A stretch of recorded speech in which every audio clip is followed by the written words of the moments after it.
L'indépendance financière, après, c'est propre à chacun en vrai. Oui. À partir du moment où je pouvais remplacer le salaire que j'avais, suisse qui était quand même à 4000 balles, à l'époque, je me sentais un minimum libre.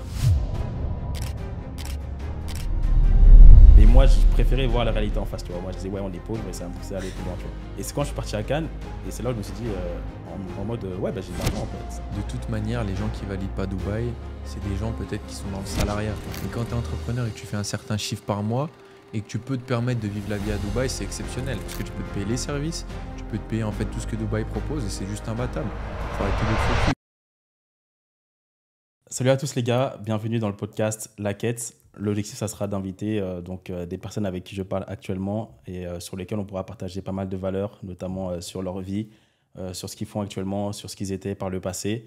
Et au-delà de savoir exactement le chiffre d'affaires qu'ils font actuellement, s'ils gagnent X ou Y euros, c'est d'inviter des personnes successful et qui puissent vraiment parler d'eux-mêmes et parler de tout le cheminement qui leur a permis d'avoir des résultats. Donc voilà, pour ce premier podcast, j'ai le grand plaisir de le faire avec Loïc. Salut Loïc. Salut les gars, comment ça va? Merci Joe de m'inviter, ça fait grave plaisir en vrai. Avec plaisir. Trop lourd, j'espère que c'est un nouveau format en plus là, Ouais. du coup que tu lances. On va essayer d'apporter de la valeur du coup à ta communauté, mais ça me fait extrêmement plaisir qu'on puisse échanger de la valeur sur ta chaîne. C'est cool en vrai. Merci Loïc d'avoir accepté. Ça fait vraiment plaisir que tu puisses être là. Moi, j'aimerais vraiment qu'on puisse aller en profondeur parce qu'on voit beaucoup de choses sur les réseaux, voilà, tout ce que tu as fait, tes successful, etc. Mais moi, j'aimerais vraiment qu'on reparte à la base. Ok. Donc, est-ce que tu pourrais expliquer un petit peu qui tu étais en fait, dans ton adolescence par exemple? Moi, je viens de Lyon, je suis Ok. lyonnais. Je suis né dans une famille très classique. Ma mère est nourrice, mon père, c'est un employé, tu vois, rien de spécifique.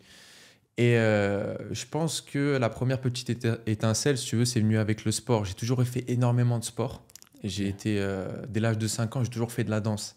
Et jusqu'à même à haut niveau, à être en équipe de France, etc. Donc je pense que la danse, ça a été le début d'une certaine discipline. Et tu vois, C'était de la ce danse. mindset, tu vois, d'avoir vraiment l'envie de se dépasser, je pense que ça vient de ça en vrai. Tu D'accord. vois, je vais pas te mentir. Donc jusqu'à 20 ans, j'ai fait de la danse. Et après, j'ai toujours continué les sports. Bon, tu sais, un peu de salle, un Ouais. peu de trucs. Mais c'est ça qui m'a apporté peut-être cette régularité, le fait d'être rigoureux, peut-être au travers de ma chaîne et de me dire, bon, même si c'est une vidéo casse-pipe comme les micro-trottoirs, on y Ouais. va jusqu'au bout. Et tant qu'on n'a pas bouclé le tournage, on continue, tu vois. Peut-être ça vient de ça.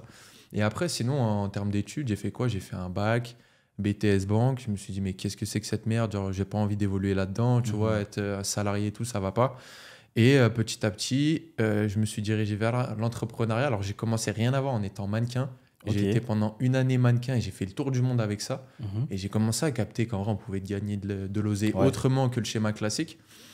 Et en revenant du mannequinat, parce que c'était pas vraiment fait pour moi, j'ai commencé à chercher des solutions pour gagner de l'oseille.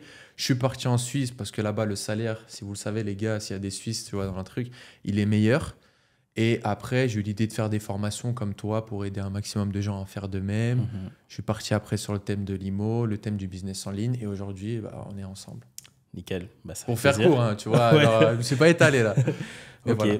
ça marche. Et est-ce que quand tu étais adolescent, tu ressentais, je sais pas, un besoin financier d'avoir X ou quelque chose? Est-ce que tu viens d'une famille un peu aisée ou est-ce que tu avais des manques quand tu étais plus jeune? Ouais, c'est une bonne question. Comme je t'ai dit, en fait, ma famille ne gagnait pas vraiment beaucoup d'argent. Tu sais, peut-être le revenu, c'était quoi? 3K, 4K entre mes deux parents. Donc, c'est pas vraiment un truc de fou furieux. Mais j'ai pas eu de manque, j'ai eu beaucoup de chance, tu vois, même s'ils n'avaient pas d'oseille. Tu connais les familles qui font le maximum pour tu sais, rendre bien leurs gosses, quoi. Ouais, Tu vois, on complètement. partait en vacances et tout, c'était lourd. Mais j'ai toujours été attiré par cette luxure. Moi, j'ai toujours été curieux de me dire pourquoi lui, il a cette caisse de malade et mon père ou mon entourage l'ont pas. Tu vois, qu'est-ce qu'il fait en plus? Comment ça se fait qu'il a ça en plus? C'est quoi? Et tout jeune, ça m'est venu ça. Ok. Tu vois, cette idée de documenter les riches et de savoir comment ils faisaient. Et je l'ai toujours vu du bon oeil. Pas en mode ouais, il Ouais. doit escroquer, ouais, c'est un fils à papa. Non, moi, j'ai toujours été très positif là-dessus. En Et mode, comment ça se fait? Parce qu'aujourd'hui, on est dans une culture franco-française qui est très négative à ce niveau-là. c'est vrai, putain, ce que tu dis, ouais. Est-ce que C'est très vrai, ouais. c'est venu par rapport à un entourage, par rapport à, je sais pas, à la télé peut-être? En fait, je pense que ça vient du sport, Ok. comme je te l'ai dit, parce que au tout début où j'ai commencé le sport, je voyais les numéros 1 et je les idolâtrais, mais en me disant, c'est possible. Je peux arriver en haut. Et quand je suis arrivé en haut, bah, j'ai compris que c'était possible. Ok. Donc peut-être cette vision aussi au travers l'aspect argent et l'aspect y arriver, ça s'est un petit peu implémenté de la même façon, Ok. je pense. Ouais. Mais c'est vrai, ce que tu dis en France, c'est un gros problème par rapport à ça. Et c'est ce que j'essaye justement de faire tomber sur ma chaîne, tu vois, en disant que c'est normal, tout le monde gagne de l'oseille, tout le monde devrait en parler librement. Et ouais, donc c'est venu naturellement comme ça, mais j'ai toujours admiré ces gens-là qui avaient plus que moi, bien plus que simplement de les envier ou de les regarder. D'accord. Voilà. Et c'est à partir de quel moment où tu as vraiment eu cette envie, on va dire, d'être à leur place? Est-ce que peut-être, on peut admirer des gens et de se dire, voilà, je suis content pour la réussite de cette personne, sans se dire que moi-même, je peux être ici? Ok. C'est à partir de quel moment que tu as eu ce... J'ai toujours voulu, j'ai eu quand même un petit déclic parce que tu sais, quand tu es jeune, tu as envie de profiter de la vie, Ouais. tu sais que tu veux de l'oseille, mais tu pas vraiment l'envie ou tu sais, tu as des petits moments, des hauts et des bas. Et quand je suis revenu, ouais, je pense que c'était d'Australie. En fait, j'ai eu un petit déclic, c'est-à-dire que j'ai passé presque 6 mois, mec, à me mettre des murs, à faire la fête Ouais. et tout. Et à la fin de ces 6 mois, même mon corps il était devenu dégueulasse, j'en pouvais plus. Je me suis dit, putain, mec, tu veux vraiment faire ça de ta life? Et je devais avoir peut-être 20 ans. Et je me suis dit, c'est pas fait pour toi. Tu sais, je me rappelle, il était 5 heures du mat, je regardais au plafond et je me disais, non, va falloir se bouger le cul, trouver un truc. Ouais. Tu vois, t'es fait. En fait, tu vaux mieux que ça. Mhm. Et là, j'ai eu ce petit déclic en mode, ça y est, trouve un truc et ça m'est venu comme ça. Tu vois, c'est ce petit déclic. Quand tu me parles de ça, je pense à ça. Et après, j'ai toujours fait en sorte de faire mieux, de m'améliorer, mais c'était ça un peu le déclic. Je sais pas si D'accord. ça répond à ta Ouais, question. complètement. Complètement. Donc, et au final, tu t'es lancé dans quel business en premier? Bah, en premier, ça a été le business de formation directement. D'accord. Moi, j'admirais beaucoup quelqu'un sur les réseaux parce que tu sais, on parle souvent de personal branding Ouais. et je me retrouvais beaucoup dans son parcours. C'était Théophile Hélier à l'époque. Ok. Donc, avant d'être, tu vois, producteur, j'ai été consommateur de sa formation à lui et ça m'a ouvert des horizons. J'ai capté la puissance du business en ligne et je me suis dit, mais moi aussi, en fait, pourquoi je pourrais pas faire? Et c'est venu comme ça, D'accord. tout simplement. Et ça partir de... En fait, à quel instant où tu t'es dit que moi aussi, je peux le faire? Parce que, tu vois, tu as des gens, par exemple, comme on peut dire Théophile Hélier, je sais pas, peut-être que, je sais pas, à ce moment-là, si tu l'admirais, je sais pas à quel niveau, mais tu sais, tu peux admirer une personne sans te dire que je veux être à son niveau, par exemple. Ouais. Toi, est-ce que tu avais directement ça ou... Ouais, franchement, je t'ai dit, ça vient vraiment avec ma mentalité de compétiteur, peut-être. Je me suis dit, il y est arrivé, je peux y arriver. Il n'y a jamais ce truc où je me dis, ouais, un mec, il a quelque chose que je ne peux pas avoir, en fait. Je sais pas, je sais que c'est un humain, je sais que tu vois, on est tous faits pas avec 2 jambes, 2 bras. Et ouais, il y a l'aspect chance, il y a l'aspect on démarre avec plus de cartes que d'autres, mais en vrai, je pense que rien n'est impossible. Tout se joue là. Tu vois, c'est une phrase un peu bateau, mais moi, de mon expérience, tu vois, je suis parti de absolument pas grand-chose. Et si j'en suis là à ma petite échelle, c'est parce que j'ai toujours eu ce truc de me dire c'est possible. Tu vois? Complètement. Et quand tu t'es lancé dans un premier temps dans le business en ligne, donc en vente de formation, tu faisais quoi à côté? Tu as fait une année sabbatique, tu travailles à côté? Non, en vrai, je travaillais. Hein. Ok. En vrai, comme je te l'ai dit, ma première formation, les gars, c'était pour aider les gens à venir travailler en Suisse, pour tripler leur salaire. C'était ça ma promesse. Et du coup, moi-même, je travaillais en Suisse. Et donc, en parallèle de mon activité qui me prenait quand même 40 heures par semaine, et bah, le soir, au lieu de faire du Netflix ou de rien foutre, bah, je me focus. Je suivais la formation que je t'ai dit de Théophile, tu vois, 20 minutes par soirée. Et le week-end, au lieu de sortir, bah, je commençais à créer mes vidéos, à créer ma formation. C'est venu en parallèle de ça. Alors toi, je sais pas aussi si ça a été ça, si tu as tout quitté pour te lancer là-dedans, aussi en parallèle de tes études, comme tu me disais, tu avais commencé, je crois que c'était ça, non? Ouais, c'est ça. Moi, de base, j'étais en alternance à Subway. Donc, à ce moment-là, je gagnais 500 € par mois et je me suis lancé en parallèle de ça. Après mon année à Subway, donc c'était un bac+2. Après, j'ai fait un bac+3 en banque. Et après, c'est vraiment sur l'aspect où j'ai fait mon bac+3 en banque, où je ne savais pas si j'allais, tu vois, partir sur un master. Et voilà, bah, c'est ce que j'allais faire. Je voulais être de base conseiller en gestion de patrimoine, de base ce que je voulais faire. Donc pour ça, il fallait faire un master. Ou sinon, bah, la deuxième possibilité que j'avais, c'était faire un CDI et essayer, on va dire, de réussir dans le business en ligne. Parce qu'en fait, le truc, c'est quoi? C'est que, par exemple, si je faisais un master, il y avait le fait, comme on en avait parlé, que j'aille à l'école et que si tu rentres en plus, tu dois encore avoir des devoirs et tout, c'est relou, tu vois. C'est mort. C'est possible, mais c'est relou. Mais la deuxième voie que j'avais, c'était d'aller travailler. Comme ça, je sais que je vais travailler, par exemple, de 9h à 19h. Et 19h, je rentre et je fais mes affaires. Donc, c'est ce que je me suis dit. J'ai fait mon bac+3. Je me suis laissé 1 an, on va dire 1 an pour essayer de réussir dans l'e-commerce et dans ce que je mettais en place. Et au final, bah, c'est ce que j'ai pu faire et j'ai pas eu besoin de repartir sur un master. Si j'avais pas réussi durant cette année-là, je serais parti en master et comme j'ai réussi, bah, Trop bien. je continue ce que je fais. Donc, tu as pris un petit risque, entre guillemets, de te dire, vas-y, je continue pas les études jusqu'au bout et je me lance à fond dans mon activité en ligne. Ouais, c'est ça. Carrément, ma mère, je sais qu'elle était pas contente, tu vois. Ouais, c'est ce que j'allais te demander en plus. Parce qu'en vrai, les darons, tu vois, c'est une génération antérieure. Ouais. Du coup, tous ces trucs de business en ligne et tout, ils captent pas. Mm, mm. Et toi, ta famille, elle a été assez ouverte là-dessus? Par rapport à ça, globalement, oui, à part ma mère, tu vois. Elle me fait confiance et tout, toute ma famille me fait confiance sur ce que je fais et tout, ils me laissent voilà, faire ce que j'ai à faire. Mais l'aspect école, tu vois, c'est surtout pour certains types de familles, c'est très sacré, tu vois. Eux, ils Ouais. rigolent pas avec ça, tu vois. Donc, ça veut dire que un jour, je suis parti voir mes parents, je leur ai dit, bon, ben, là, j'ai fait mon bac+3. Cette année, j'ai un projet. Je leur ai pas vraiment dit même c'était quoi, en fait. Je leur dis juste que cette année, j'ai un projet et que je souhaitais tout simplement prendre une année pour le faire. Donc, mon père, lui, il était directement, ouais, ok, laisse-le. De toute façon, c'est un adulte, c'est ce qu'il fait. Hmm. Ma mère, elle était un petit peu plus fébrile, on va dire. Ouais, ouais. Et après, elle m'a demandé de lui promettre que, en gros, si vraiment le business il marchait pas sur l'année où, tu sais, j'ai fait une année où j'attendais, etc., que je reprenais l'école, tu vois. C'est pas en mode, tu dis, tu quittes l'école pendant 1 an et après, tu n'y reviens jamais. Mais c'est, voilà, donc si ça n'avait pas marché, j'aurais dû reprendre l'école. C'est la promesse que je lui avais faite. Donc, je lui ai dit, ok, ça marche pas, je reviendrai. Et tu l'as largement tenu, du coup. Ouais. Quand on en voit là où tu es actuellement, Ouais. elle doit être contente maintenant, la Ouais, maman. maintenant ouais, elle est contente. Donc, Ouais, c'est ça trop fait, cool. ça fait plaisir. Ça fait plaisir d'assumer aussi un choix Ouais, et des promesses que tu fais, surtout quand ça touche à la famille, en vrai. ouais, Tu vois, donc là, maintenant, tu dois les rendre fiers. ouais. Je pense que tu dois les inviter de temps à autre, peut-être à Dubaï et tout. Ouais, c'est ça. Ouais. Ouais. Mon père, il est passé à Dubaï, il est resté une Trop bien, semaine. ça. Ouais, c'était tout Il a frais dû kiffer, payé. Ouais, il a kiffé. Ouais, Il était tu content. Donc, m'étonnes. C'est ça les trucs les plus importants ouais, du business et tout, c'est de le rendre avec les gens qui t'ont énormément apporté dans ta jeunesse, tu vois. C'est la base en vrai. Ouais. Merci par rapport à tout ce que tu as dit. Franchement, c'est cool. Et comme tu as dit, tu as commencé par le business des formations. Ouais. Comment ça s'est passé, ton premier lancement Est-ce que tu peux dire un petit peu ce que tu as mis en place? Ouais, carrément. Comme je t'ai dit déjà, je me suis formé pour comprendre ce qu'il fallait faire pour créer une formation en ligne, pour être attractif sur les réseaux, pour attirer une audience. Donc, moi, vu que ma niche, personne n'était dedans, venir travailler en Suisse, il n'y avait personne qui en parlait, c'était assez facile de capter du monde. Tu vois, parce que les gens, Ok. ils savaient même pas ça. Tu vois, même toi, je sais pas si tu le savais, qu'en Suisse, les salaires sont 3 fois supérieurs et c'est à la frontière. Du coup, si Ouais. tu dors du côté français mais que tu bosses en Suisse, mais mec, tu as un style de vie incroyable pour, tu vois, les personnes Oui. qui touchent un SMIC, par exemple, ou même 1 500, 2 000. Mhm. Donc, quand j'ai commencé à parler de ça, forcément, c'est une thématique qui a marché parce que ça ne demande pas des skills de malade, ça demande juste de prendre ton courage à 2 mains, tu sors de ta ville d'origine et tu t'installes. Donc, il y a eu beaucoup de gens qui ont été motivés parce qu'en vrai, l'effort à fournir était moindre. Ok. Donc, c'est venu comme ça. J'ai fait quelques vidéos, tu vois, posées comme on est là avec une qualité de merde, mais c'est pas grave, tu vois, le message était quand même présent. Et c'est comme ça que j'ai vendu une formation, 2, 3, 4, et que mon premier business s'est créé jusqu'à m'apporter ma liberté à moi, tu vois. Mhm. D'accord, nickel. Et après, tu sais, comme on en parlait, moi, personnellement, je ne me suis pas lancé sur YouTube, on va dire, tout seul, tu vois. Ouais. Je pense que je ne me serais jamais lancé si, de base, on ne m'avait pas un petit peu accompagné dessus ou si je n'étais pas avec une personne pour le faire.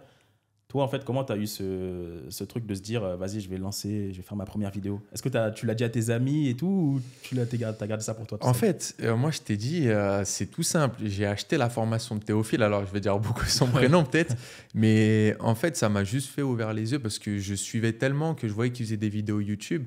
Ça paraissait normal, ça paraissait anodin, mais non, il n'y avait personne autour de moi. Mhm. Personne, tu vois, j'avais aucun ami qui était même sur YouTube ou qui faisait de la formation.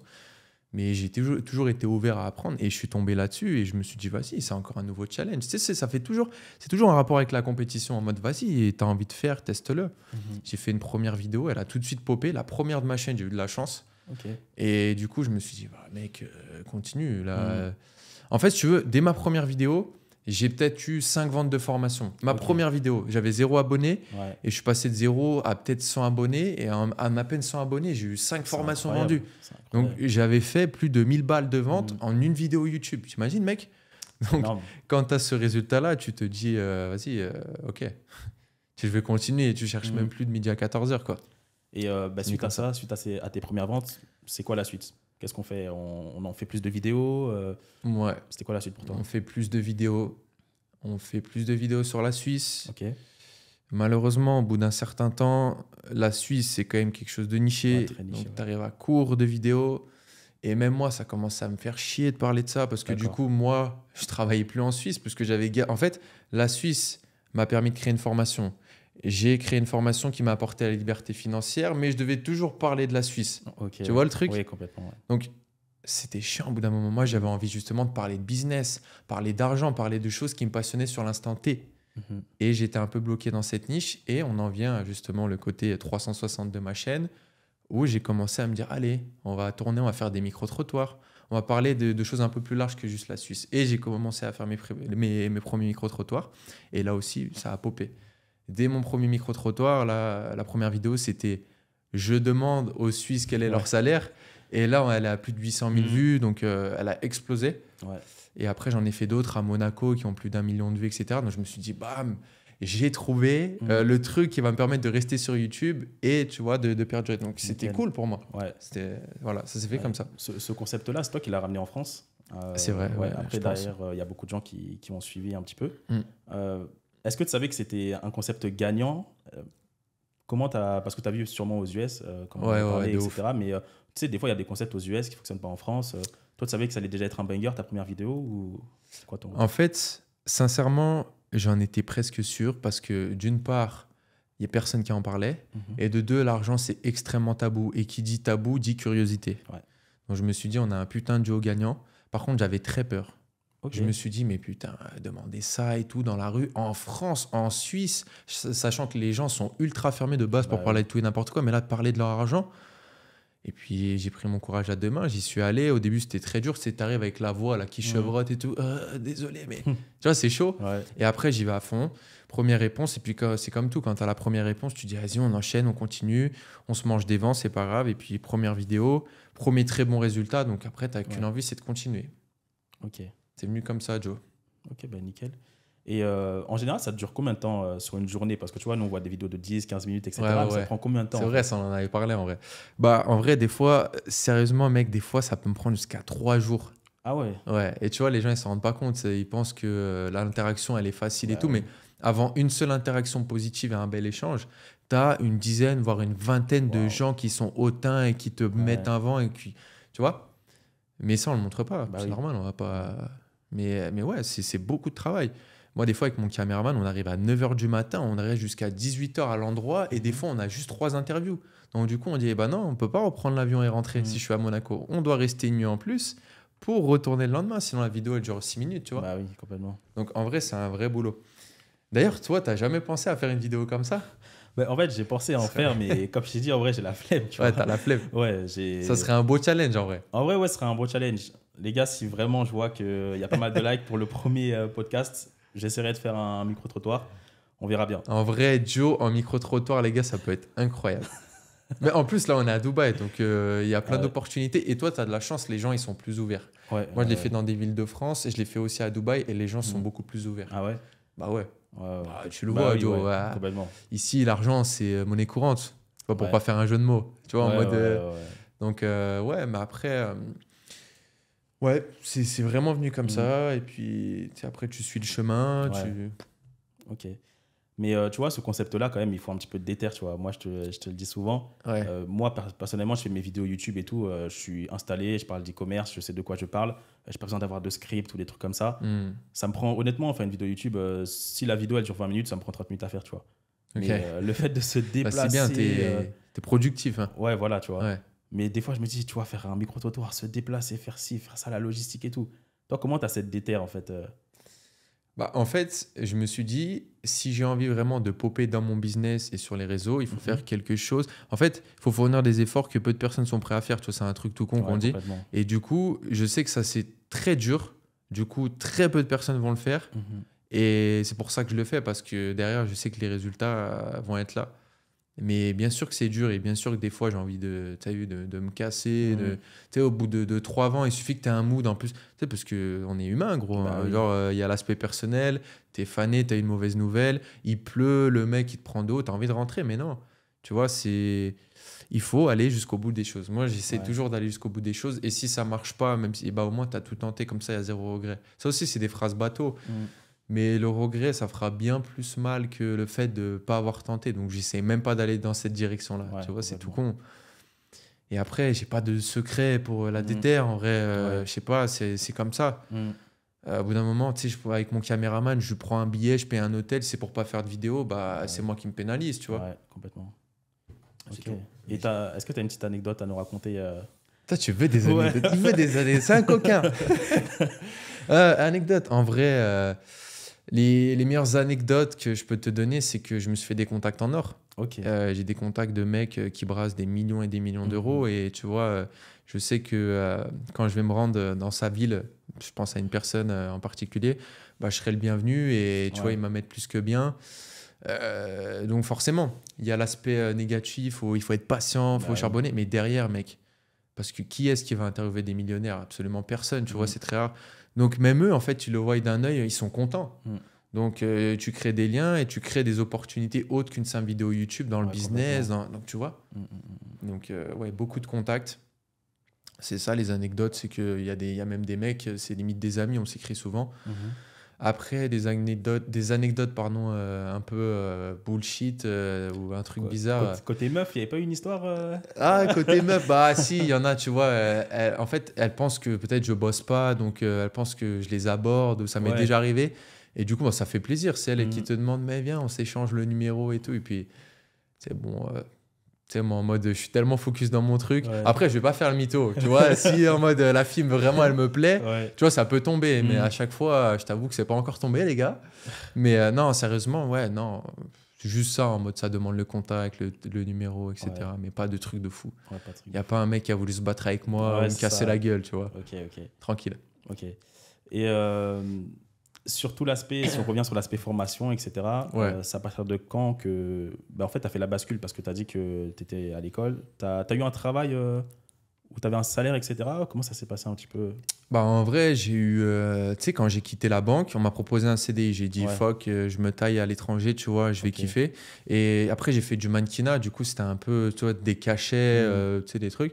Mais sinon, j'ai jamais eu d'expérience, Ok. tu vois. Mais si, mais attends, je dis n'importe quoi. Bien sûr, j'ai travaillé en Suisse pendant Ah trois bah ans oui. après. Ok. Tu sais, le gars, il est à la rue, les gars. Le gars, il sait plus ce qu'il fait dans sa vie. Non, mais parce que j'étais là en mode, ouais, non, après les études, bah non. Mais si, en fait, bah ouais, j'ai bossé après quand j'ai eu cette volonté d'aller bosser en 6 3 ans. Ok. Et en parallèle de la Suisse, bah, j'ai créé ma formation. D'accord. Désolé, Et pas un de peu à la souci. rue, le mec. Et c'est à partir de quand que bah, tu as eu l'indépendance financière et que tu as arrêté de travailler En vrai, j'ai commencé à investir dans l'IMO. Ok. Pareil, je me suis formé, donc tu vois, formation, etc. J'ai acheté un premier immeuble et ça m'a un peu permis de mettre un pied dans ça. Mhm. Un immeuble qui me dégage encore aujourd'hui 2005-3000 balles net par mois. Ok. Et après, je voulais quand même avoir plus que ça pour me sentir libre. Je me disais, il faut que je remplace mon salaire suisse qui était à 4005 et quelques. Ok. Et j'ai commencé à créer le business en ligne. Et puis c'est bon après. Ok. Je me suis dit, c'est bon, on peut partir là. Ouais. Je me suis taillé. Voilà. Et ça y est, donc suite à ça, indépendance financière. Ouais, bah, l'indépendance financière, après, c'est propre à chacun en vrai. Oui. Tu vois, mais à partir du moment où je pouvais remplacer le salaire que j'avais, suisse qui était quand même à 4000 balles, bah à l'époque, je me sentais un minimum libre. Mm. Alors, tu n'es pas libre à 100% à 4000 balles, tu peux pas faire ce que tu veux, mais déjà à l'époque, je me disais, bon, bah, je vis que par rapport à ce que je fais. Mhm. Toi, je sais pas, c'était quoi ta limite où tu t'es dit, je suis libre financièrement? Est-ce que tu as eu un palier ou ça c'est. Quand est-ce que tu t'es dit, vas-y, là, je suis libre? Est-ce qu'il y a eu un certain. Bah, après moi, tu vois, ça allait un petit peu vite, dans le sens, comme je t'avais expliqué, j'ai commencé à me lancer, on va dire, en 2018 en dropshipping. Et après, j'ai eu des bons résultats, genre un peu, on va dire, fin 2019 et après début 2020. Et Ouais. après, comme tu sais, bah, il y a eu le confinement. Et en fait, c'est cette année-là où j'étais en mode, bon, vas-y, il faut que je prenne au sérieux le dropshipping et tout. Genre fin 2019, je me disais, bon, nouvelle année, là, on va tout déchirer et tout. 2020. Et bah, là, en plus, il y a eu le confinement qui vient. C'est-à-dire que là, c'était incroyable, tu vois. Là, c'était vraiment la meilleure période, tu vois, pour se lancer en e-commerce, en dropshipping. Ok. Et donc, en gros, en mars 2020, c'est là où vraiment je commence à, on va dire, exploser un petit peu au niveau de mes résultats.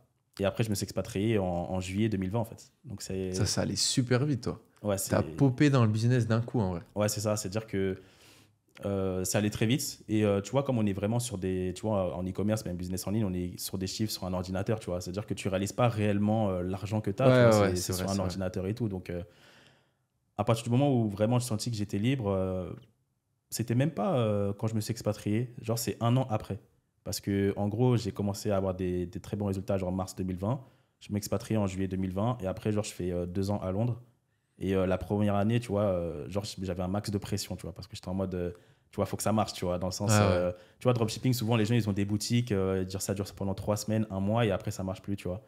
Donc là, j'étais en mode, bon, il faut vraiment que je puisse créer des marques pour avoir quelque chose qui est bien sur le long terme, vu que maintenant, maintenant, je paye un loyer, c'est mes charges et tout, c'est tout moi qui gère, tu vois. Donc la première année, j'étais en mode, je suis quasiment pas sorti, tu vois.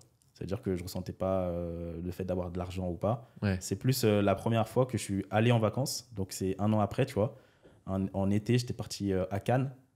Et tu vois, pour l'anecdote, tu vois, genre Cannes, je connaissais pas, tu vois. Parce que moi, je viens d'une famille, on va dire, pauvre, défavorisée, même si je sais que ma famille, elle aime pas dire famille pauvre. Mais moi, je préférais voir la réalité en face, tu vois. Moi, je disais, ouais, on est pauvre et ça me poussait à aller plus loin, tu vois.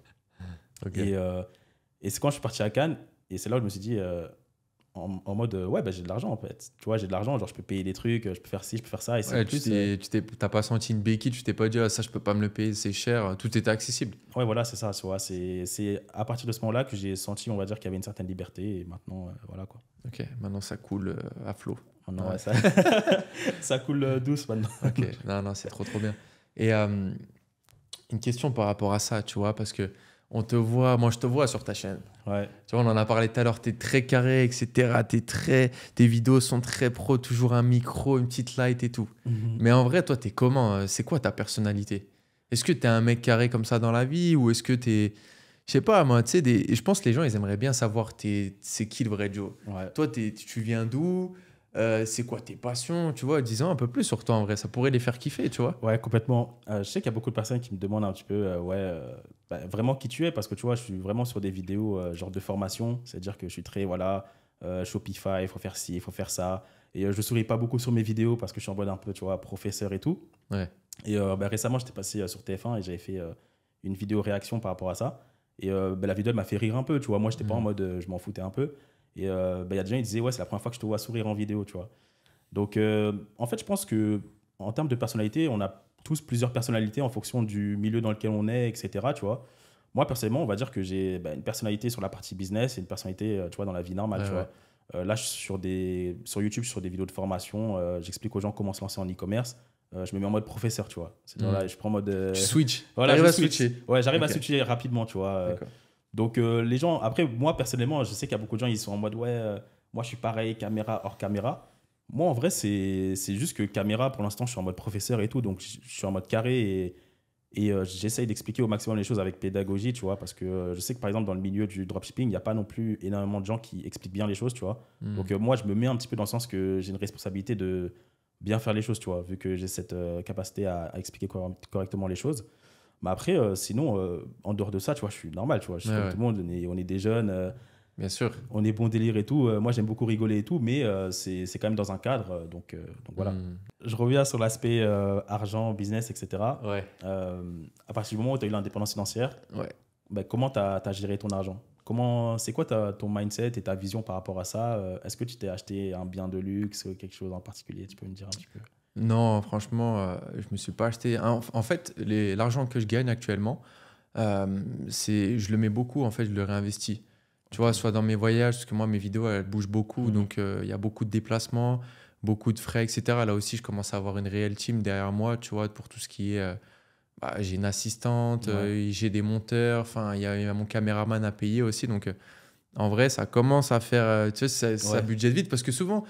T'as vu, les gens, ils montrent un peu les chiffres qu'ils font, mais derrière, il y a Mhm. beaucoup de Bah dépenses. oui. Même toi, tu m'as dit tout ce que tu payais. Ouais. Tu vois, c'est chaud un peu. Donc, non, ouais, je réinvestis tout dans ça. Et puis après, pour le moment, j'ai un peu d'immobilier, comme je t'ai dit, Mhm. en France, mais j'ai pas racheté d'autres choses.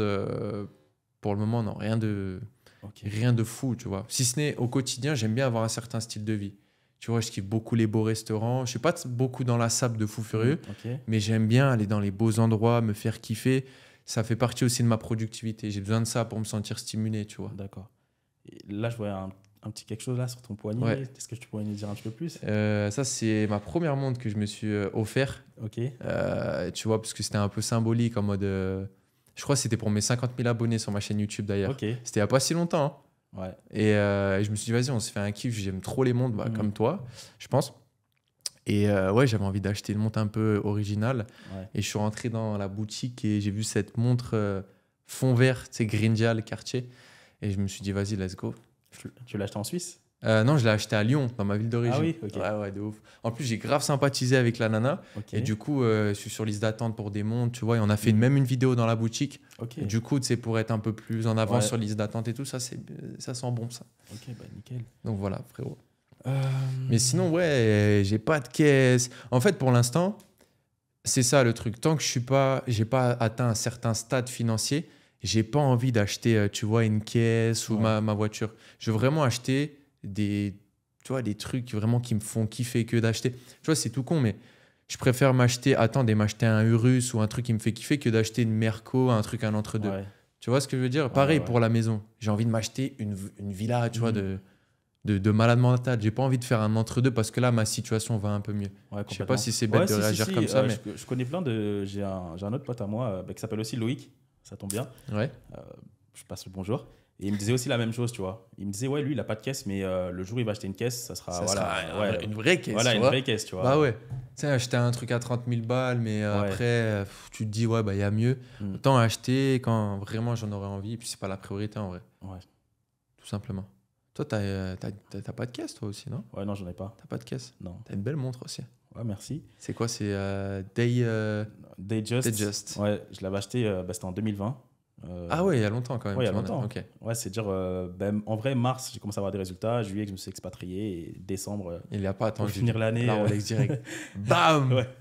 Mais voilà, avant d'acheter une Rolex ou même des trucs comme ça, il faut quand même avoir un certain montant. Je vois des gens, ils sont en mode, ouais, ils gagnent, voilà, ils ont peut-être 10, 20, 30 000 euros sur le compte et ils vont tout de suite acheter un bien à Non. 15, 20 K, tu vois, c'est n'importe quoi, tu vois. Moi, j'aime bien ces trucs de 10 là. C'est la Ouais. loi de 10. Si tu veux t'acheter un truc, il faut que tu l'aies 10 fois sur ton compte. Ouais, voilà. Tu vois, en mode. Non, acheter en priorité des actifs, etc. En plus, tu as vu surtout dans les mecs, il y a beaucoup de mecs qui vont peut-être nous regarder, ils sont encore dans le salariat. En vrai, ils ont un levier incroyable qui est le crédit, parce que quand tu es entrepreneur, c'est plus dur d'en avoir, tu Ouais. vois. Donc, profitez-en pour acheter des gros actifs dans l'IMO, dans tout ce que vous voulez. Mais moi, c'est comme ça que j'ai commencé à avoir mon premier pas dans la liberté. Et pensez même pas aux voitures, tu sais, des trucs comme ça qui vont juste te faire galérer après. De ouf. Là, je fais un peu le professeur, comme tu dirais, mais en vrai, c'est important, les gars. Ouais, complètement. C'est comme ça que j'ai démarré, en tout cas. Ouais, moi je suis d'accord avec ta loi du x10. Personnellement, j'ai attendu justement de respecter cette loi-là avant d'acheter cette montre. Et même par la suite, là, je compte sûrement acheter prochainement une montre. Ah ouais? Ouais. C'est laquelle là, je peux... Je vais juste dire la marque, ça sera Audemars Piguet, je pense. Oh là, tu passes dans la cour des grands. Ouais, là, il faut la cour des grands parce que, bon, la Dayjust, c'est bien, mais maintenant, il faut progresser, il faut évoluer. Donc, Comme le business. Ouais, comme le business. Mais en vrai, c'est motivant. Ouais. En plus, c'est des achats intelligents, ça, parce que tu sais que ça garde en valeur, contrairement à une caisse où, bon, tu l'achètes, elle perd directement de la thune. Donc, non. Question justement par rapport à ça. Comment ton entourage et ta famille ont vu ton succès? Bah, après, attention, franchement, le succès, c'est un grand mot, Joe. Oui, le tu succès. vois, genre en mode... ouais, peut-être la montée, ouais, je vois ce que tu veux dire, genre le fait que j'ai plus cette vie d'avant et que je peux me permettre plus de choses. Mais en vrai, ils ont toujours été très contents pour moi. Par contre, une chose est sûre, les gars, c'est qu'il y a une chier de mon entourage qui est partie. Ouais. Genre les amis, tu vois, il y a de ça quelques années, quand j'avais même pas commencé le business en ligne, j'avais une chier de potes. On était 30, etc. Je sortais. Là, mon gars, il doit m'en rester un. Ok. Mais ça, c'est dû à quoi? Franchement, en gros, je saurais même pas te dire. Peut-être c'est parce que t'es plus dans les trucs d'avant. Ok. Tu vois, sortir le week-end et se murger la gueule au bar, ça m'intéresse plus. Je suis concentré sur mes business, sur mon corps, sur mon mindset. Donc, ce que les gens aiment, moi, j'aime plus forcément. Du coup, il y a un décalage qui se crée. Et après, ouais, forcément, vu qu'il y a l'oseille, toi, tu vas dans des endroits que eux ne peuvent même pas se permettre. Donc, tu vois, ça se crée tout seul. Enfin, moi, ça s'est créé tout seul. Et on a certains qui ont vu ça même d'un mauvais œil, je pense, en mode ouais, ils se la pètent et tout. Mais non, gros. C'est juste que j'ai plus le temps comme avant. J'ai plus le temps à perdre. On joue toute la journée à la play et puis on se touche, tu vois. C'est bête à dire, hein, mais c'est ça, en fait. On est focus, gros. Même pour toi, c'est ça. Je sais pas si tu as toujours le même entourage solide, tous tes potes soudés, tu vois, de quand tu étais au lycée et tout. Mais même moi, il me reste plus rien. Ouais. Honnêtement, tu Bah vois, ouais, je suis un sans amis presque. Ouais. Non, Mais ça me va bien. Mm. Parce qu'en vrai, quand tu es bien, on en avait discuté, mais le plus important, c'est d'être bien dans tes baskets. Ouais, surtout. Ouais.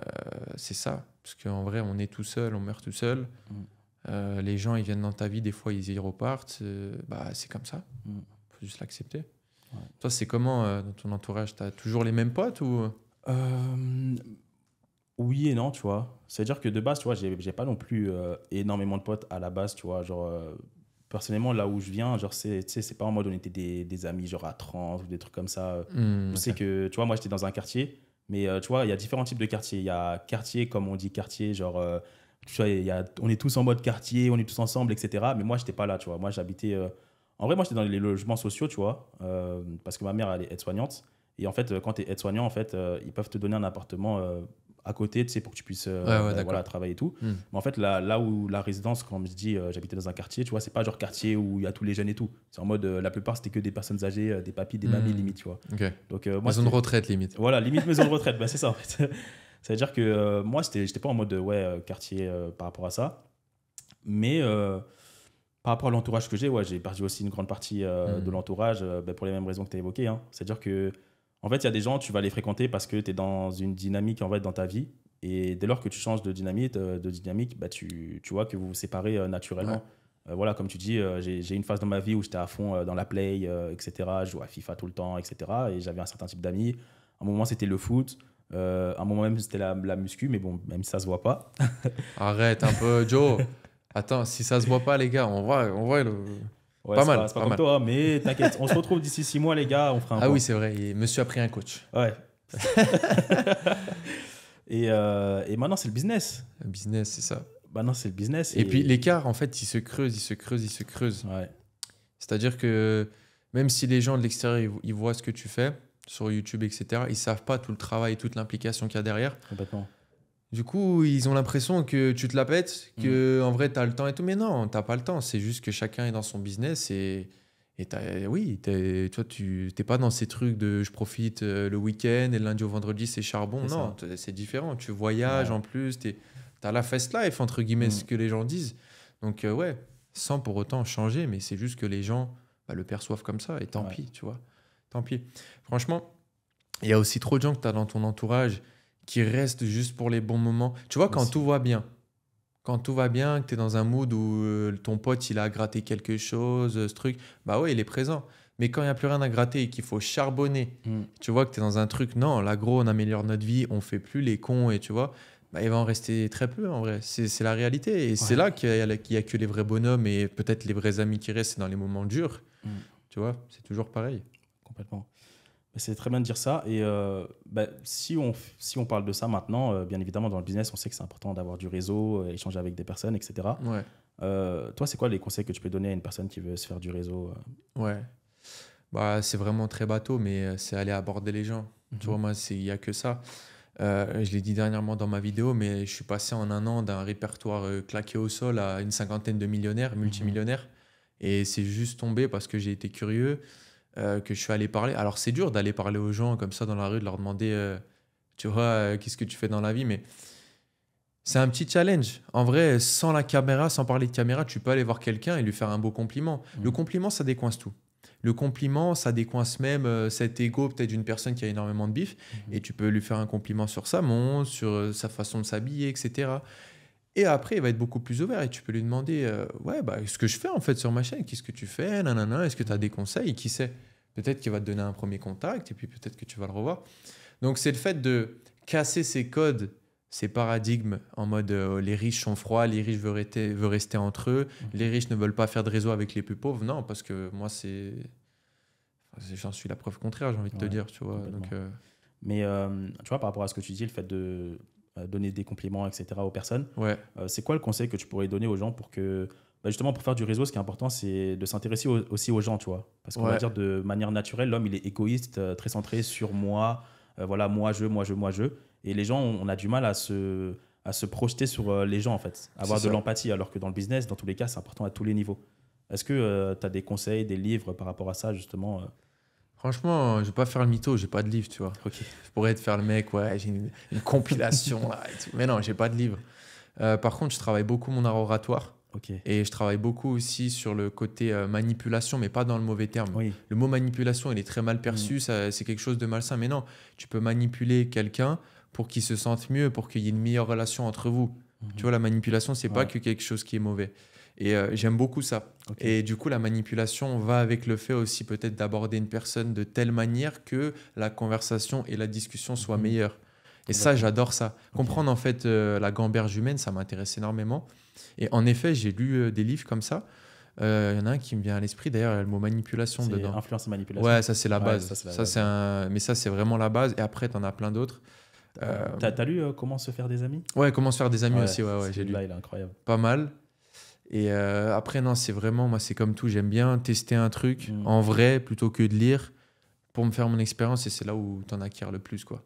Donc, dans mon cas, ça a été d'aller parler à des gens, me forcer, même si je n'avais pas forcément le courage de base. Ça s'est fait comme ça, Joe. Ok, nickel. Voilà. Et au niveau des compliments, genre, qu'est-ce que tu peux dire, tu vois, pour pas que ça soit en mode bullshit et que ça pète tout, tu vois. Tu peux dire belle cuisse. Non, ça fait bizarre. Non, en vrai, ouais, c'est plus les sapes. Hein, parce qu'en vrai, si tu arrives direct et tu dis ouais, je te trouve grave fraîche, la nana, elle va prendre peur. Elle va dire putain, mais lui, il veut quoi? Il veut prendre mon numéro. Mais si tu fais un compliment, en vrai, ça dépend. C'est plus la manière, tu vois, de l'approche. Tu vois, mais moi, c'est souvent un vêtement ou. Tu vois, c'est pas directement le physique. Le physique, c'est peut-être un peu trop rentre dedans, mais c'est comme ça que j'aborde les gens. Après, des fois, j'ai abordé des gens sans parler, tu vois, sans faire un compliment. Hein. Ça m'est arrivé. Tu vois, de loin, tu vois, en mode, je sais pas, le mec, il est sur son ordi. Ah, j'ai vu que tu trifouillais 2-3 graphiques. Qu'est-ce que tu fais? Tu es dans le trading. Tu vois, après, il faut avoir l'opportunité. Parce que oui, si tu vois juste un mec qui est bien sapé, qui a une belle montre et tout, là, ouais, obligé de faire un compliment. Sinon, c'est un peu bizarre. Tu vas pas arriver vers lui et puis lui dire ah, tu fais quoi et tout, passe-moi ton numéro. Ouais, complètement. Et par rapport à tout ça, comment toi, tu définis le succès? Par rapport à tout ce que tu as vu, c'est quoi ta définition du succès, tout simplement? Bah, le succès, pour moi, c'est une très bonne question, ça. Je vais te la retourner après. Ah, franchement, le succès, c'est déjà de rendre fier, tu vois, les gens qui t'ont toujours poussé vers le haut. Moi, c'est mes parents, tu vois, ma sœur. Malgré tout l'argent et toutes les dépenses et tout, j'essaye toujours de faire un joli voyage, tu vois, de les mettre bien. Tu vois, là, prochainement, on part aux États-Unis ensemble. Je suis trop content de leur payer ça. Et après, ouais, c'est des valeurs quand même qui sont très famille. Réussir sa vie, c'est vraiment pas que l'argent, même si ça y contribue énormément. Mais ouais, tout ce qui est l'aspect construire sa famille avec ses enfants, apporter vraiment de la valeur. Tu vois, parce que faire de l'oseille sur les côtes d'autres personnes, mais que ça soit malsain et rien leur apporter derrière, comme les trucs, les conneries, la canal trading et tout. Mais si vraiment tu arrives à changer des lives, bah, c'est ça qui est beau. Moi, j'ai en réel des gens, tu vois, qui te remercient. Et ça, en vrai, c'est même plus beau que l'argent que tu fais. Enfin, moi, c'est ce que j'ai ressenti. Donc voilà, c'est ça un peu le succès, c'est apporter aux autres de la bienveillance, de l'amélioration, et puis de le rendre aussi aux personnes qui t'ont toujours aimé, accompagner. Je sais pas c'est quoi pour toi la définition du succès, mais... Ouais, bah, je pense que ce sera des valeurs similaires. Hein. C'est la famille, pouvoir donner à ceux qui t'ont donné, que ce soit ta famille, ton entourage, etc. C'est ça. Là, personnellement, pareil, ma famille, j'essaie de les mettre bien dès que je peux. Aujourd'hui, je paye le loyer, tu vois, de ma mère et tout, tu vois, donc c'est classe, ça. Il y a des choses comme ça. Je peux aider ma famille, donner des choses dès que je peux. Il y a mon père qui est venu récemment à Dubaï pendant une semaine. Et c'est un Congolais et tout, donc en fait, ça lui a fait du bien de voir d'autres choses, tu vois. Tu m'étonnes. Putain, ça a dû lui faire grave du bien. Et puis même, tu vois, on avait parlé de tes prestataires. Ouais. Tu sais, tes prestataires, parce qu'on fait le même job. Donc, du coup, tu as des monteurs, tu as des mecs qui bossent pour toi. Et c'est vrai que tu fais pas semblant. Tu les mets très, très bien. Tu m'as dit combien tu pouvais les payer, etc. Tu es quelqu'un, en fait, de généreux. Tu vois, et ça se ressent dans tous les aspects, pas que familial, etc. Même pour moi, tu vois, on a fait une vidéo. Là, on en fait une pour toi. Et ça se ressent vraiment dans ta personnalité, même sur ta chaîne YouTube. Les gens, tu donnes beaucoup, gratuitement. Donc derrière, j'imagine même pas ce que tu peux apporter aussi de façon payante en vrai. Parce que déjà, faut savoir que YouTube, les vidéos, c'est beaucoup de travail. Donc d'apporter ça et cette valeur que tu donnes à tes clients et les gens qui te regardent, tu vois, ça en dit long sur ta personne en vrai. Ça, c'est lourd. Non, mais c'est cool. De toute façon, c'est des valeurs qu'on partage ensemble et tout. Donc c'est... Ouais, les gars, Joe, il m'a dit, viens, on fait un petit podcast, le premier en plus, let's go, tu vois, avec plaisir. Là, on est bien installé, on a un setup de folie. Donc en vrai... tu vois, comment dire, les conditions étaient parfaites. Ouais. Puis, pour en revenir à Dubaï, parce que là, on est à Bah Dubaï. ouais, bah non, faut qu'on en Moi, parle. je compte venir l'année prochaine te rejoindre. Comme ça, Ouais. on pourra encore faire plus de vidéos et tout, ça sera lourd. Parce que toi, ça y est, maintenant, c'est ta casa, Ouais. c'est là où tu as tes business ancrés. Tu te sens comment d'ailleurs ici? Avec du recul. Parce qu'on entend tout sur Dubaï, alors on va pas faire les avantages, les inconvénients. Mais toi, là, actuellement, toi qui as pas mal voyagé, c'est vraiment le lieu où tu te sens bien. Ouais. En fait, de base, tu sais, j'étais en France de base.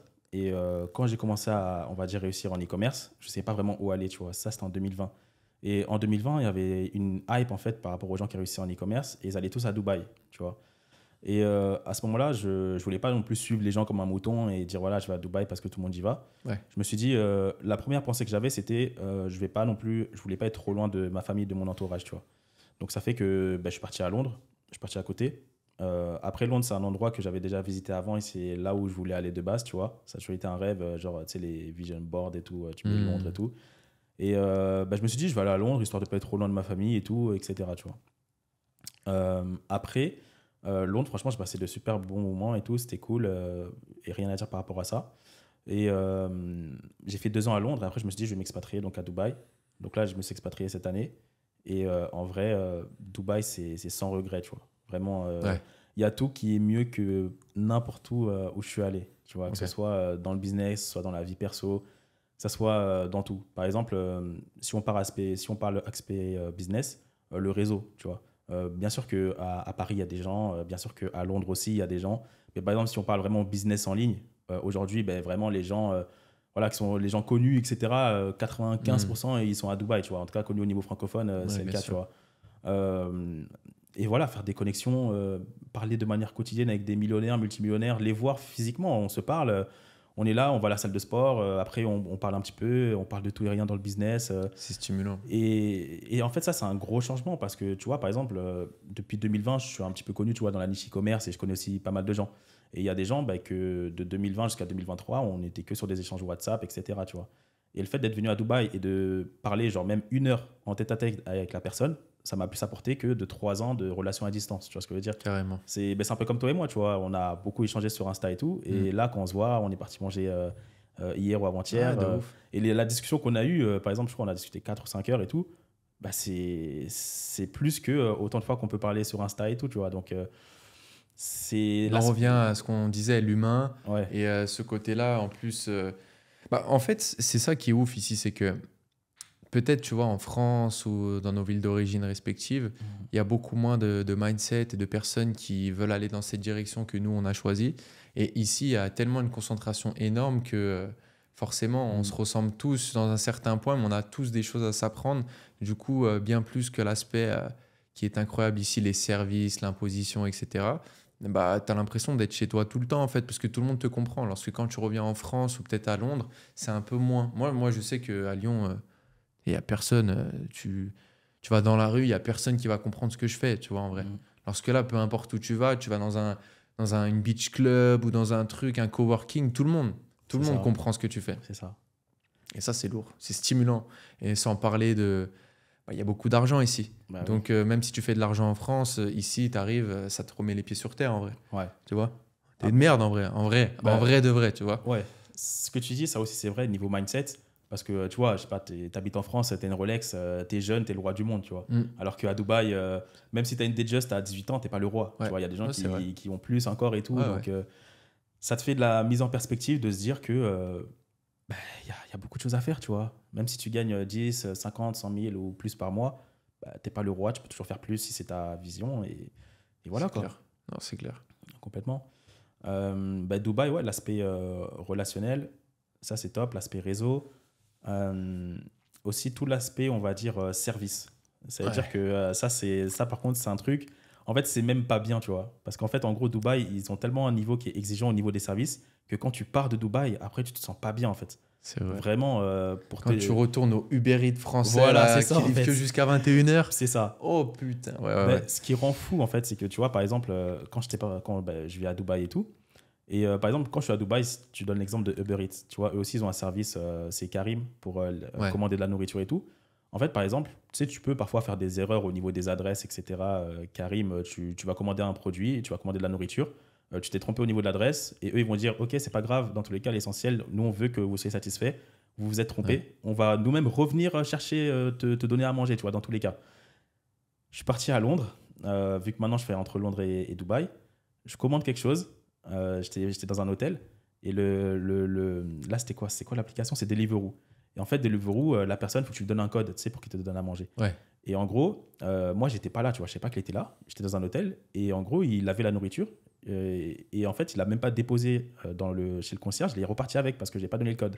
Ah, merde. Et après, j'ai demandé de me faire rembourser et tout. Ils ont dit, non, c'est de votre faute, tu vois. Oh là là. Et en fait, tu vois, des trucs comme ça, je suis, mais non, ah ouais, non, Non, Dubaï, c'est incroyable. Et même le Uber, tu vois. Le Uber, genre, t'es à Dubaï, le mec, il t'appelle boss. Je lui demande tout le temps, est-ce que t'as un chargeur? Ouais, ouais. Il me dit, ouais, tout le temps, tu vois. Et le mec, il te parle, il te met à l'aise. Après, je dis pas qu'ils le font pas nulle ailleurs, mais si on fait une moyenne des chauffeurs Uber, à 100%, je préfère être à Dubaï, tu vois. Même tout. Dans tout, tu vois. Tu sais, quand tu bosses comme un arraché et que tu finis à minuit et tu sors dehors, il y a encore de la vie de foot. Si tu as faim, tu peux. Mais à minuit, tu sors en France, mais il n'y a plus rien. Tu vois, enfin, peut-être à Paris, il y a quelques trucs, mais ouais, je sais pas, il y a cette vie genre au quotidien qui est beaucoup plus active, qui est beaucoup plus facile.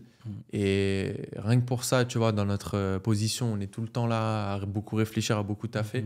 Ça fait grave du bien. Ouais. Ça fait grave du bien. Il y a cet aspect-là. Il y a aussi tout ce qui est femme de ménage. Femme de ménage à Dubaï, vraiment, ça coûte à peu près pas cher, tu vois. Alors, c'est 20 balles pour qu'elle fasse tout le ménage dans l'appartement. Elle est masseuse aussi, parce que Joe, il se fait masser. Eh oui, il faut le dire, ça. Mais ça s'arrête au massage, les gars. Commencez pas à... Mais non, je parle de massage. Bah, ceux qui veulent dire plus, c'est leur problème. Mais non, tu te fais masser 1h30 tous les 2 jours, c'est ça, non? Ouais, en vrai, je fais 2 fois par semaine. Il est pas à l'aise de parler de ça. S'en fout, tu te fais masser, quoi, y a rien. Ouais, non, y a rien. En vrai, de base, je faisais 1 fois par semaine, tu vois. Ouais. Mais depuis que là, maintenant, je suis avec le coach et tout, salle de sport, maintenant, je fais 2 fois par semaine. T'as bien raison. Et en plus, c'est pas cher, comme t'as dit. Ouais, en vrai, massage, c'est quoi? C'est 100 balles. Ah, 100 balles le massage. 100 balles, c'est 90 minutes. Et après, sinon, c'est 60 minutes, c'est à peu près 70 balles, tu vois. Bah, ça aussi, incroyable. Va trouver en France une meuf qui vient chez toi. C'est ça. En plus, ouais, qui vient chez toi, oui, parce oui. que je l'ai dit, c'est pas en clinique, là. Elle vient chez moi, tout ça. Alors que à Londres, je sais que ça coûtait au moins des 200-300 balles pour le massage, tu vois. Et même pour la femme de ménage à Londres, ça coûtait aussi des 200 balles. Putain, alors que là, Dubaï, c'est 20 balles, tu vois. C'est très cher, ouais. Enfin, c'est très cher, c'est beaucoup plus cher qu'à C'est Dubaï. beaucoup, tu vois. Ouais, non, mais. C'est vraiment, ici, je vois pas de contre-indication. Après, oui, je sais que les gens, les contre-indications, c'est dire oui, il n'y a pas de forêt naturelle parce que c'est un désert. Mais attends, regarde. De toute manière, les gens qui valident pas Dubaï, c'est des gens peut-être qui sont dans le salariat. Ouais. Parce que oui, si tu es dans le salariat ici, c'est catastrophique. Tu es limite moins considéré, c'est peut-être moins avantageux que d'être en France parce que tu as moins d'aide, etc. Ça, c'est sûr. Mais quand tu es entrepreneur et que tu fais un certain chiffre par mois et que tu peux te permettre de vivre la vie à Dubaï, c'est exceptionnel parce que tu peux te payer les services, tu peux te payer en fait tout ce que Dubaï propose et c'est juste imbattable. Il faut arrêter d'être faux cul. Et puis, tu manques de verdure, mec, arrête. Moi, je préfère. Justement, on a les moyens de se prendre un billet. Si on veut partir à Bali du jour au lendemain, c'est possible. Complètement. Et je préfère 100 fois être là et avoir un bon climat de sécurité et de chaleur que, après, c'est des choix personnels. Mais de me cailler les fesses en France et puis juste parce qu'il n'y a pas d'herbe, c'est bon. Et ouais, justement, tu parles de l'aspect sécurité. Ça aussi, c'est une plus-value qui est énorme, tu vois. Ouais. Par exemple, je sais pas, comme je dis à mon père qui était venu à Dubaï, je sais que je peux le laisser tout seul à Dubaï et il va rien se passer, tu vois, tranquille. Ouais, même si t'as une gonzesse. Voilà, même si t'as une meuf, tu vois. T'as une gonzesse, elle sort à minuit et tout, elle va pas t'appeler en pleurant, ouais, on a essayé de m'agresser. Et cette sensation, en vrai, elle est incroyable. En fait, je pense que les gens, ils réalisent pas. Et en vrai, c'est fou que, par exemple, t'es en France et que, en fait, tu sais pas, genre en mode, si demain, je sais pas, la police, elle t'appelle pour dire qu'il y avait un truc à ta famille, genre en mode, ça serait normal, tu vois. Ouais, mais de ouf, ça serait normal. Il y a toujours ce climat d'insécurité. Et pourtant, tu vois, on est des boys, on est grands, on est des bonhommes. Et genre, tu sens que il peut se passer un truc. Ouais. Il peut se passer une dinguerie. Les mecs, en France, il n'y a plus de limite. Gros. Non. Il n'y a plus de limite. C'est trop tard de manière. Et c'est pas à nous de faire changer les choses de manière. Mais tout ça, tous ces points positifs me font dire que moi, personnellement, qui n'ai pas encore à Dubaï, tu vois, je pense y venir très prochainement. Parce que, en plus, tu sais, j'ai la langue, je suis bilingue. Puis Dubaï, c'est le centre du monde. Aussi, ouais. Du coup, moi qui veux faire beaucoup de voyages entre l'Asie, l'Europe, etc., bah, tu es au centre de tout, quoi. Donc, ouais, on va partir là-dessus, je pense. Comme ça, on pourra se faire encore plus de podcasts. Plus de podcasts, plus de vidéos. Aussi des séances muscu. Des push-ups, ouais, pour un peu ravivocher la bête, là. Ouais. C'est ça? Alors, comme je disais, ça fait suite à ce que tu disais précédemment. Tu as rencontré pas mal de millionnaires et de multimillionnaires. Est-ce que Yes. tu as des leçons et des choses que tu pourrais partager sur ce que tu as retenu par rapport à toutes ces personnes? En vrai, il n'y a pas un truc secret, tu vois, genre ils ont une clé mystique, truc. C'est toujours beaucoup de travail, toujours rester dans un domaine en particulier, ne pas s'éparpiller, tu vois, on en avait discuté. Les gens qui deviennent très riches, c'est des gens qui font la même chose depuis plusieurs années, tu vois. C'est pas un mec du jour au lendemain, il a trouvé l'idée miracle, c'est très rare, tu vois. Et ouais, c'est toujours cette notion de régularité, de faire mieux que les autres, d'être productif, mais surtout sur du long terme. Et pas juste avoir cet aspect motivation qui peut vite partir comme vite remonter. C'est toujours essayer d'avoir cette pente, enfin cette ascension, mais comment dire ça? Ouais, cette régularité, c'est ça le plus important. Régularité, rester focus sur un seul truc, ne pas s'éparpiller à gauche, à droite. Après, c'est beaucoup le réseau. Ils me disent que vraiment le réseau, c'est ce qui fait toute la diff. Ok. Et que c'est à partir du moment où ils ont rencontré cette personne, qu'ils ont explosé. Mais ce qui est important de savoir, c'est que le vrai réseau où l'autre personne va t'apporter du plus, c'est quand toi aussi déjà tu vaux quelque chose. C'est ça. Si tu as zéro, tu vas pas rencontrer un multimillionnaire et il va tout te donner. C'est si tu as la possibilité à ton échelle d'apporter quelque chose à cette personne que là, des vraies connexions peuvent se créer parce que un bon deal, c'est un deal qui va aux deux personnes. Il y a beaucoup de mecs, je pense que tu dois avoir ça en DM, en message privé, qui te disent « Ah, mais Joe, je veux faire du e-commerce, appelle-moi maintenant, viens, on se fait un café. » Qu'est-ce que c'est que ça? Qu'est-ce que c'est que ça? Moi, j'ai quoi à gagner? C'est ça le problème, c'est que les gens, ils pensent qu'à leur gueule, ils sont égoïstes. Et quand tu es égoïste, ça peut pas marcher un deal. Donc, moi, quand je contacte quelqu'un, c'est toujours déjà en me disant « Ah, comment je peux l'aborder pour que ça l'intéresse, pour qu'il puisse voir la valeur ajoutée. Et ensuite, tu exprimes également tes attentes, etc. pour voir si ça peut lui convenir. Donc, ça, c'est plus pour l'aspect comment aborder quelqu'un, etc. Mais voilà, pour les tips de millionnaires, multimillionnaires, c'est aussi beaucoup de culot. Okay. Tu sais, il y a des gens, ils ont juste une opportunité, ils l'ont saisie à fond et puis ça a marché. Toutes les portes entrouvertes, c'est des personnes en fait qui les ont défoncées. Ouais. Tu vois? Donc, c'est pour ça que ce que je te disais tout à l'heure, c'est toujours mieux d'essayer à fond. Et au pire, je l'ai fait que d'avoir une porte entrouverte et dire ouais, la flemme, elle est que entrouverte, ça vaut pas le coup. Voilà. Ouais, franchement, c'est top. Par rapport à mon apprentissage aussi à ce niveau-là, j'ai pu aussi rencontrer pas mal de personnes justement grâce à YouTube et le fait de m'expatrier aussi à Dubaï. Les leçons que je retiens, c'est l'importance du réseau. Ouais, vraiment, je pense que c'est important. C'est quelque chose que j'ai beaucoup négligé au début. Parce que, tu vois, quand tu fais du e-commerce, tu n'as pas non plus besoin de connaître le monde entier. Mais il y a quand même des points où ça peut être intéressant de connaître certaines personnes, tu vois. C'est Ça clair. peut toujours t'aider pour te donner des conseils au niveau des fournisseurs, au niveau des produits, etc. Et après, c'est plus sur tout l'aspect business, YouTube, formation, où là, ça m'a été aussi réellement utile, tu vois. Et c'est quelque chose que je négligeais parce qu'en fait, à l'époque, je me disais en mode, ouais, je suis discipliné et tout, je suis en mode, je sais que je travaille, donc en gros, j'ai besoin de personne et tout. Mais ça, je pense que c'est limite même la plus grande erreur que j'ai fait dans le business. Et depuis vraiment que je me suis mis en mode aussi réseau, partager de la valeur, toi, tu as des choses à donner et tu peux aussi partager, etc. Je ressens une énorme différence, tu vois. Donc, ça serait le réseau. Mais tu sais, d'ailleurs, on en parlait ça hier. Là. Hier, on s'est fait une petite chicha des familles avec Joe, c'était incroyable. On se disait que, tu sais, quand tu arrives à mettre ton ego de côté et aller vers les gens, parce que c'est ça le gros problème de l'homme, c'est qu'il a un ego surdimensionné et il pense que d'aller demander de l'aide à quelqu'un et tout, ça va baisser sa valeur et qu'il va être perçu comme une merde. Mais c'est tout l'inverse. C'est quand justement tu t'en fous et que tu demandes, parce qu'en fait, juste pour avoir la meilleure façon d'avoir réponse à sa question, c'est d'aller demander en fait. Tu vois, les gens ils pensent que mais je charbonne. Des fois, tu vas dans un sens et puis il y a plein de choses auxquelles tu prends pas compte et c'est ces choses qui vont te manquer. Et si tu aurais juste posé la question, tu serais parti dans un chemin bien plus fructueux. Donc ouais, il faut vraiment pas essayer de mettre son ego de côté et demander. Moi, j'ai toujours fait ça ces dernières années et c'est ça qui nous a fait nous rencontrer, m'a fait rencontrer plein de multimillionnaires comme tu me parlais, c'est juste ça. Et derrière, plein de choses positives s'en découlent. Il n'y a jamais eu un truc négatif. Jamais rien. Rien. Il n'y a personne, comme je te le disais il y a 2 jours, qui m'a dit « Ah, mais t'es un mange-merde. C'est genre, tu grattes sur tout le monde et tout. » Bah non. Les gens, ils t'apprécient. Ils voient que tu es ouvert.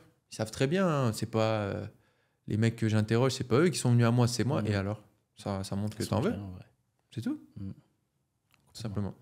Et ouais, c'est super inspirant. Et dernière question, est-ce que tu aurais un conseil à donner voilà, pour quelqu'un qui souhaite se lancer dans le business, dans l'entrepreneuriat de manière générale, si tu avais quelque chose par rapport à ça? Bah ouais, mon meilleur conseil, c'est de trouver une personne. C'est pas parce que je vends de la formation que je dis ça, hein, mais de trouver une personne avec laquelle tu as un très bon feeling. Mhm.